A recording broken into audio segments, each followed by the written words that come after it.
ओम नमो नारायणाय नमः। Divine tales में आपका हार्दिक स्वागत है। आज हम देखेंगे पुरुषोत्तम मास महात्म्य कथा अध्याय 24 का कथा रूप सार।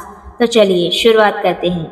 वाल्मीकि मुनि बोले, हे राजन, अब आगे की कथा सुनो जो मनुष्य के जीवन को बदल देने वाली है। जब उग्रदेव मुनि ने मणिग्रीव से उसके जीवन का वृत्तांत पूछा, तब मणिग्रीव अत्यंत विनम्र होकर बोला, हे ब्राह्मण, मैं पहले एक नगर में अपनी धर्मपत्नी के साथ सुखपूर्वक रहता था। मैं धनवान था, अच्छे आचरण वाला था, परोपकारी भी था, किंतु एक समय मेरी बुद्धि भ्रष्ट हो गई। मैंने धर्म का त्याग कर दिया, पर स्त्री का संग किया, अपवित्र वस्तुओं का सेवन किया और चोरी तथा हिंसा में लिप्त हो गया। इसी कारण मेरे बंधु बांधवों ने मेरा त्याग कर दिया और राजा ने मेरा धन भी छीन लिया। अंततः मैं अपनी पत्नी के साथ इस घोर वन में आकर रहने लगा और जीवों की हत्या करके जीवन यापन करने लगा। यह कहते हुए अत्यंत दुखी होकर बोला, हे मुनि श्रेष्ठ, अब आप ही मुझ पर कृपा करें और ऐसा उपाय बताइए जिससे मेरी दरिद्रता दूर हो जाए और मैं फिर से सुखी जीवन जी सकूं। मणिग्रीव की करुणा भरी वाणी सुनकर उग्रदेव मुनि प्रसन्न हुए और बोले, हे वत्स, तुमने मेरी सच्चे मन से सेवा की है, इसलिए मैं तुम्हें एक ऐसा सरल उपाय बताता हूँ जिससे बिना बड़े व्रत, तीर्थ या दान के ही तुम्हारा कल्याण हो जाएगा। उन्होंने आगे कहा, कुछ समय बाद पवित्र पुरुषोत्तम मास आने वाला है। उस मास में तुम अपनी पत्नी के साथ नियम पूर्वक भगवान पुरुषोत्तम की प्रसन्नता के लिए दीपदान करना।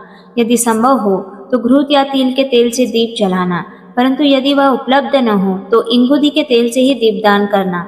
इससे तुम्हारी दरिद्रता जड़ से समाप्त हो जाएगी। मुनि ने आगे दीपदान का महात्म्य बताते हुए कहा, हे मणिग्रीव, पुरुषोत्तम मास में किया गया दीपदान इतना महान है कि बड़े बड़े यज्ञ, दान, तीर्थ और व्रत भी उसके बराबर नहीं हो सकते।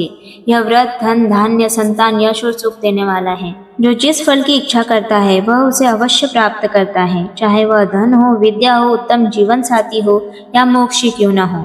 यह सुनकर मणिग्रीव और उसकी पत्नी के हृदय में आशा जाग उठी। उन्होंने मुनि के चरणों में प्रणाम किया और उनके बताए मार्ग पर चलने का संकल्प लिया। कुछ समय बाद जब पुरुषोत्तम मास आया, तब दोनों ने पूरे नियम और श्रद्धा के साथ दीपदान का आरंभ किया। वे प्रतिदिन स्नान करके भक्ति भाव से भगवान का स्मरण करते हुए इंगुदी के तेल से दीप जलाते रहे। इस प्रकार उन्होंने पूरा मास अत्यंत निष्ठा और प्रेम से बिताया। उनकी इस सच्ची भक्ति और व्रत के प्रभाव से उनके पाप नष्ट हो गए और मृत्यु के बाद वे स्वर्ग लोक को प्राप्त हुए।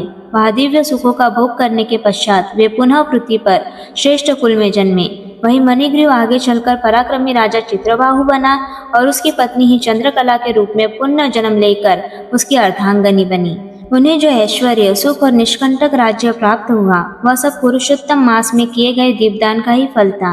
वाल्मीकि मुनि ने अंत में कहा, हे राजन, पुरुषोत्तम मास में किया गया दीपदान मनुष्य के जीवन को अंधकार से प्रकाश की ओर ले जाता है।